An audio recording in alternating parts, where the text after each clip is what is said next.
Psychologue atypique, épisode 27, je crois. Alors, je suis un psychologue qui a reçu un diagnostic de TSA à l'âge de 59 ans. Je ne suis pas un expert en autisme. C'est juste devenu un de mes intérêts spécifiques. Alors moi, je suis psychologue clinicien. Je vois des personnes qui sont aux prises avec la souffrance mentale, des difficultés aussi comportementales tous les jours. Je vois des enfants, je vois des ados, je vois des adultes et je vois des couples.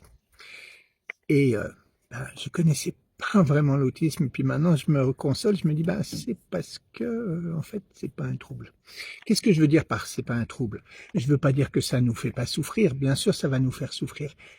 Notre fonctionnement différent dans un monde où on est très minoritaire, dans un monde où 98-99% des gens fonctionnent différemment et s'attendent à ce que nous fonctionnons comme eux, va évidemment occasionner toutes sortes de souffrances, des souffrances sociales, mais aussi des souffrances sensorielles, des souffrances en termes de charge de travail attendu, toutes sortes de choses. Mais je vais vous dire pourquoi c'est pas un trouble.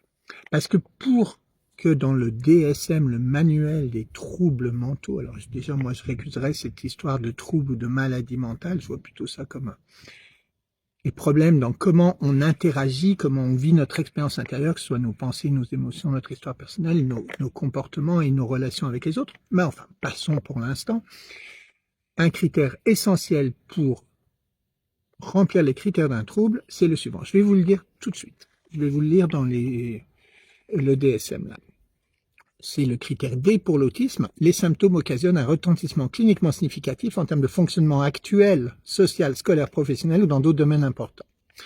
Et ça, c'est très problématique pour l'autisme. Pourquoi? Et parce que certaines personnes peuvent vivre avec un autisme et elles ont tellement appris à s'adapter. C'est mon cas, j'ai 59 ans, je suis diagnostiqué à 59 ans, je suis propriétaire d'une clinique, j'écris des livres, je donne des formations, j'ai un enfant, bon, j'ai quand même des relations intimes qui, jusqu'à ce que je comprenne mon autisme, n'ont pas fonctionné de par mon autisme. Mais on pourrait dire, j'ai pas vraiment de souffrance, je fonctionne bien. Mais est-ce que pour autant, je suis plus autiste? Puisque l'autisme, c'est une manière de fonctionner, un pré-câblage.